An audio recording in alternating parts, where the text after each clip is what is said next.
عمل بتاتا ہوں سورۃ اخلاص کا. میں نے کئی لوگوں کو، یہ بات ذرا غور سے سنیے گا، پہلے درود پاک پڑھے. میں نے کئی لوگوں کو صرف چاشت کے عمل سے، فرض نماز کو پڑھتے ہیں، نوافل میں چاشت کے عمل سے خوشحال ہوتے دیکھا ہے. فجر کی نماز کے 1 گھنٹے بعد چلو طے کر لیں اشراق ہے، اشراق کے 1 گھنٹے کے بعد چاشت. آسان آپ کو طریقہ بتا دیا. دکان ہے، دفتر ہے، کاروبار ہے، جہاں بھی ہے وہاں ذرا تنہائی میں بیٹھ کے پڑھ لیں. اور چاشت کے کتنے نفل ہوتے ہیں؟ کم از کم 4. وہ 4 نفل ایک ہی سجدے سے بھی پڑھ سکتے ہیں، جدا جدا بھی پڑھ سکتے ہیں. یعنی چاروں ایک ہی سجدے سے پڑھ سکتے ہیں، جدا بھی پڑھ سکتے ہیں. جو بندہ چاشت کی 4 رکعت پڑھنے کی ترتیب زندگی میں بنا لے گا، میں نے بہت لوگوں کو چاشت کے نفل کی وجہ سے خوشحال ہوتے دیکھا ہے، بامراد ہوتے دیکھا ہے، قرضے اترتے اور قرضوں کے بوجھ ہٹتے ہیں. میں نے یہ دیکھا ہے، بہت تجربہ، بارہا تجربہ، اور زندگی کا ایک حصہ میرا گزرا ہے ان روحانی مشاہدات و تجربات میں. آج بھی طالب علم ہوں میں نے اس کے بہت تجربات دیکھے اور بہت مشاہدات دیکھے، اور حیرت انگیز تجربات، مشاہدات اس کے دیکھے ہیں کہ جو بندہ چاشت کے 4 رکعت کم از کم پڑھ لے، یہ 4 رکعت جو پڑھ لے گا، آپ اس پہ ٹائم نوٹ کیجئے گا، کبھی بھی 10 منٹ سے زیادہ نہیں لگتے. توجہ سے دھیان سے پڑھیں بھی تو 10 منٹ لگتے ہیں. پر یہ اشراق کے نفل، جو چاہتا ہے کہ میری نسلیں خوشحال ہو جائیں اور میری زندگی خوشحال ہو جائے، اور خوشحال بھی کیسی ہو، اور بتاؤں خوشحال بھی کیسی ہو، خوشحال بھی ایسی ہو کہ کسی کی نہ جیب پہ نظر پڑے، نہ کسی کی امداد ہو، نہ کسی کی مدد ہو، نہ کسی کا ہاتھ اوپر کا ہو اور میرا نیچے کا ہو. بالکل ایسا نہ ہو. اللہ غیبی نظام چلاتا ہے، اس کے خزانوں میں کوئی کمی نہیں ہے. اللہ غیب سے اور غیبی نظام چلاتا ہے، اور غیب سے عطا کرتا ہے. جو یہ فیصلہ کر لے کہ میں نے اشراق پڑھنی ہے، چاشت میں یہ نفل چاشت کے پڑھنے ہیں. اچھا، یہی نفل، یہی عمل اشراق میں بھی پڑھ سکتا ہے، لیکن میں نے جو تجربے کیے ہیں چاشت کے، اشراق کے اپنے فائدے، اس کی اپنی تاثیر، نہ انکار، ہمیشہ اقرار. لیکن جو میرا تجربہ ہے خوشحالی کے لیے، اس کی ایک وجہ اور بھی ہے. انسان اس وقت کچھ مصروف ہو جاتا ہے، اس کی زندگی میں مصروفیت ہوتی ہے. کتنے لوگ ایسے ہیں جنہوں نے آج تک سورج نکلتے نہیں دیکھا.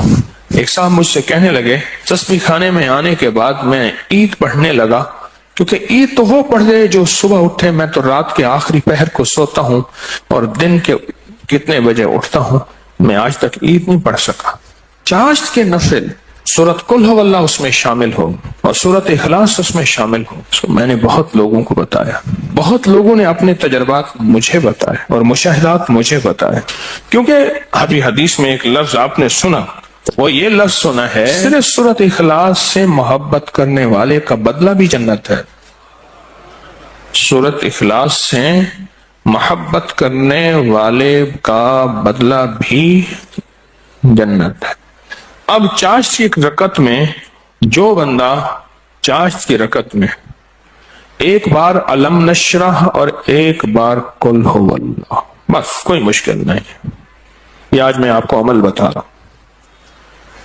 پہلی رکعت میں سورۃ فاتحہ کے بعد ایک بار علم نشرح اور ایک بار سورۃ اخلاص، سورۃ قل ہو اللہ. پھر دوسری رکعت میں سورۃ فاتحہ کے بعد ایک بار علم نشرح، ایک بار قل ہو اللہ. تیسری رکعت میں سورۃ فاتحہ کے بعد ایک بار علم نشرح اور ایک بار قل ہو اللہ. اور چوتھی رکعت میں سورۃ فاتحہ کے بعد ایک بار علم نشرح اور ایک بار قل ہو اللہ. سورج نکلنے کے 1.5 گھنٹے بعد سے زوال کے وقت سے پہلے تک چاشت کا وقت رہتا ہے. سورج نکلنے کے 1.5 گھنٹے بعد سے لے کر زوال کے وقت سے پہلے تک یہ کیلنڈر ہوتا ہے، آپ دیکھ لیں اپنے موبائل میں کہ زوال کا وقت کب ہوتا ہے. اس سے پہلے تک یہ جتنے بھی گھنٹے بنتے ہیں، ان سب گھنٹوں میں چاشت کا وقت رہتا ہے، چاشت کا وقت ہوتا ہے. یہ چاشت کا وقت بہت لمبا وقت ہے، اچھا خاصا وقت ہوتا ہے. یہ بھی بہت بڑی خوشخبری ہے کہ چاشت کا وقت مختصر نہیں ہے. ویسے بھی ایک بات مشورہ دوں، آپ چاشت کا عمل شروع کر دیں، موقع جب ملے چاشت کا عمل شروع کر دیں۔ اپنے من سے پوچھیں کتنی دیر موبائل کو وقت دیتا ہے، اپنے تن سے پوچھیں تو اب من تن خود بولے گا کہ میں موبائل کو جتنا وقت دیتا ہوں اس سے زیادہ بہترین وقت اگر چاشت کو دوں، اور پہلی رکعت میں ایک بار علم نشرح اور ایک بار قل هو اللہ، دوسری رکعت میں بھی، تیسری رکعت میں بھی، چوتھی، آپ 10 منٹ سے زیادہ ٹائم لگے گا ہی نہیں، دھیان سے پڑھیں پھر 10 منٹ سے زیادہ وقت نہیں لگے گا۔ تو کیا خیال ہے 10 منٹ وقت دے کے اللہ کے خزانوں کی کنجیاں لے لیں؟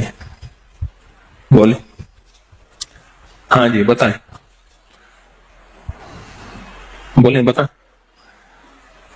سارے بتائیں، جوان بھی بتائیں اور جاگتے بابے بھی بچائیں، جاگتے بابے سارے بتائیں کہ کیا خیال ہے 10 منٹ میں، بولے 10 منٹ میں کنجیاں لے لیں اللہ کے خزانوں کی، اللہ کے خزانوں کی کنجیاں لے لیں۔ اور یہ سورۃ اخلاص کی طاقت میں یہ چیز موجود ہے، سورۃ اخلاص کی طاقت میں یہ تاثیر موجود ہے۔ میں ایک دفعہ صحرا میں گیا، دور ایک ٹیلے پہ گیا، میں نے کہا مولا پتہ نہیں کتنے 100 سال کتنے 1000 سال سے آج تک یہاں سجدہ نہیں ہوگا۔ وہ صحرا، یہ پہاڑ تو ہزاروں سال پرانے ہیں نا، بلکہ لاکھوں سال پرانے ہیں۔ تو میں نے وہاں نفل پڑھے، اور نفل پڑھنے کے بعد میں نے اس صحرا پہ انگلی سے سورۃ اخلاص لکھی، اور اخلاص لکھی، سورۃ اخلاص انگلی سے لکھ کر پھر اس ریت کو جمع کیا اور اس ریت کو بکھیر دیا، اور اللہ سے عرض کیا یا اللہ جہاں جہاں بھی اس کے ذرے جائیں وہ سارے ذرے قیامت تک سورۃ اخلاص پڑھ کے میرے ترازو کو بھاری کرے۔ بس ایک عمل تھا، اور وہ اس کریم کی عطا کے بہانے ہیں، اس کی شفقت کے بہانے ہیں، اور اس کی مہربانی کے بہانے ہیں۔ جیسے میں نے چاشت کے نفل بتائے ہیں، پڑھ لیا کریں، سفر میں ہیں، حضر میں ہیں، جہاں بھی ہیں، گاڑی میں بیٹھے ہیں نا، وضو ہیں، نفل کی آپ پڑھ سکتے ہیں، آپ بیٹھے ہوئے نفل پڑھ سکتے ہیں، آپ کھڑے ہو کے نفل پڑھ سکتے ہیں، آپ بستر میں نفل پڑھ سکتے ہیں۔ میرے آقا کا فرمان ہے بعض لوگ ایسے ہوں گے جو بستروں میں بیٹھ کے اللہ کا ذکر کریں گے اور سیدھے جنت میں جائیں گے۔ اللہ کا بڑا نظام ہے، میرا اللہ بڑا کریم ہے۔ دیکھیں دین نے جہاں رعایت دی ہے اس کو لینا بھی دین ہے، اپنی طرف سے رعایت نہ نکالیں، اگر رعایت دی بھی ہے تو اس کو لینا بھی دین ہے۔ جہاں رعایت نکالی اللہ نے دی ہے اس رعایت کو لے لیں، جہاں نہیں دی اس کو اپنی طرف سے خود ساختہ نہ کرے، اس رعایت لینے پہ اللہ راضی ہو جائے گا۔ اگر کوئی رعایت نہیں لی اس رعایت نہ لینے پہ اللہ راضی ہو جائے گا۔ کچھ چھوٹے چھوٹے عمل ایسے ہوتے ہیں جو زندگی میں بندہ شامل کر لے۔ پورے 24 گھنٹوں میں کتنے منٹ ہوتے ہیں؟ 14 سے 40 منٹ ہوئے۔ اس 14 سے 40 منٹ میں 10 منٹ میں نہیں، اپنی زندگی کے لیے، اپنی نسلوں کے وقت، نسلوں کی خوشحالی، نسلوں کی تمنگری، نسلوں کے لیے عزت دولت برکت کے خزانے، راحت رحمت کے خزانے، نسلوں کے لیے اتنا وقت نہیں ہے ہمارے پاس۔ سورج نکلنے کے 1.5 گھنٹے کے بعد سے جو شروع ہوا کب تک رہا؟ اور بعض روایات میں ہے سورج نکلنے کے 1 گھنٹے بعد، کیونکہ سورج نکلنے کے 20 منٹ بعد تو عشاء کا وقت شروع ہو جاتا ہے، لہذا پھر چاشت پڑھیں گے، 10 منٹ دیں گے، 1400 کتنے منٹ؟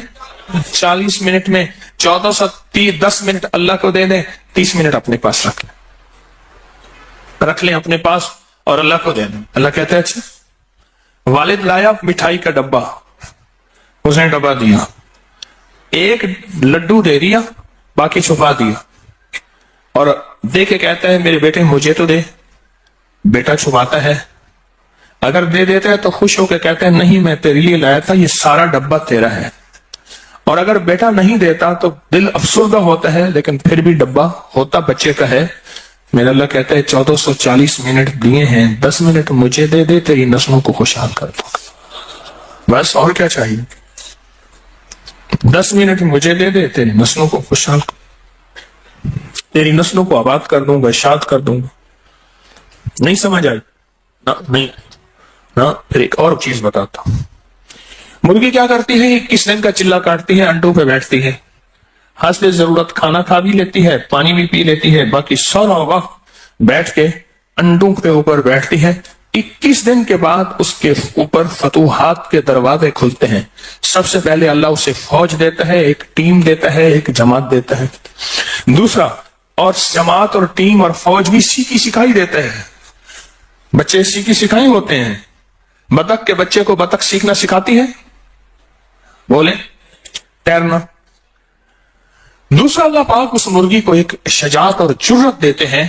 پہلے وہ مرغی بلی سے ڈرتی تھی، اب بلی سے لڑتی ہے۔ میں نے خود دیکھا، جب بچے آتے ہیں نا، میں نے اس مرغی کو بلی سے لڑتے دیکھا۔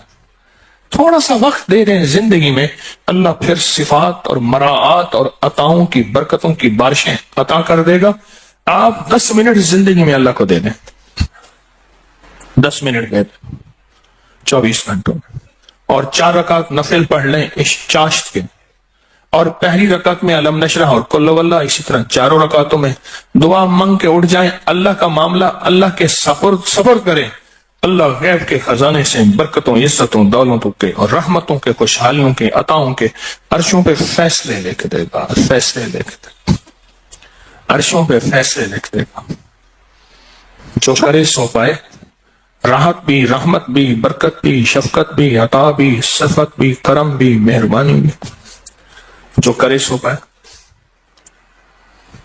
اپنی زندگی میں نا چھوٹے چھوٹے رنگ بھرتے جائیں، رنگ بھرتے جائیں، چھوٹے چھوٹے چھوٹے۔ زندگی بڑی لاجواب ہوتی چلی جائے گی، اس میں ذائقے ہی ذائقے، اس میں محبت ہی محبت، اس میں عطا بھی عطا۔ بس ایسے رنگ بھرتے جائیں اپنی زندگی میں، تھوڑے تھوڑے رنگ بھرتے جائیں۔ شیخ ابوالحسن شاذلی رحمت اللہ علیہ فرماتے ہیں، جو شخص یہ چاہتا ہے کہ وہ حالت توحید میں مرے، کفر پر نہ مرے اور خاتمہ ایمان پہ ہو، یہ بڑا مشکل مسئلہ ہے۔ کئی واقعات دیکھے کہ لوگ ایمان والے تھے، آخری وقت ختم ہو گیا، تو فرمایا اسے چاہیے وہ کم از کم روزانہ 50 بار سورۃ اخلاص پڑھ لے، جو کہتا ہے میرا خاتمہ ایمان پہ ہو۔ اور فرمایا کہ جو اللہ سے خالص محبت کرنا چاہتا ہے، اللہ سے خالص محبت کرنا چاہتا ہے، وہ سورۃ اخلاص پڑھے۔ فرمایا وہ ایسے ہے کہ اللہ سے محبت کرے گا، اور جو اللہ سے محبت کرتا ہے اللہ اس سے محبت کرتا ہے، اور جس سے اللہ محبت کرتا ہے اس کو اللہ کا ولی کہتے ہیں۔ تو جو اللہ کا ولی بننا چاہتا ہے وہ خالص کیا کرے؟ سورۃ اخلاص پڑھے، سورۃ اخلاص۔ جہاں اور ذکر ہیں، جہاں اور تسبیح ہیں، جہاں اور اعمال ہیں، وہاں سورۃ اخلاص کو بھی اپنی زندگی کے کسی گوشے میں شامل کر دیں، کامیاب ہو جائے گا، بامراد ہو جائے گا۔ زندگی بھی، صحت بھی، تندرستی بھی، عطا بھی، شفقت بھی، برکت بھی، رحمت بھی، انشاءاللہ۔ اللہ کو چند منٹ دے دیں، اور بڑا کریم ہے، تھوڑی سی منت پہ مان جانے والا، اور تھوڑی سی منت پہ مان جانے والا، تھوڑی سی درخواست پہ مان جانے والا، اور تھوڑی سی عطا پہ تھوڑا سا اللہ کو دے دیں، اللہ کہتے ہیں میں راضی ہو گیا ہوں۔ تھوڑی سی چیز پہ وہ راضی ہو جاتا ہے۔ آج کے بعد اپنی زندگی میں کوئی 10 منٹ اللہ کو دے دیا کریں۔ اچھا، یہ 10 منٹ کون سے ہیں یہ بھی ذرا بتا دوں۔ فرض نماز تو بہت ضروری ہے، یہ نوافل وہ ہیں جو اضافی ہیں۔ آپ جو اضافی لوگوں کو دیتے ہیں وہ جا کے دل پہ پڑتے ہیں۔ ایک بندے کو اس کی اجرت دی 100 روپے، اور 10 روپے اس کو اضافی دے دیے، سن لیں یاد سے، وہ 100 بھول جائیں گے، 10 کبھی نہیں بھولیں گے۔ 100 بھول جائیں گے، وہ 10 کبھی نہیں بھولیں گے۔ اللہ پاک بھی فرماتے ہیں میرے بندے مجھے بس ایسے 10 منٹ دے دے، تجھے اور تیری نسلوں کے لیے خوشحالی کے دروازے کھول دوں گا، تیرے اور تیری نسلوں کے لیے خوشحالی کے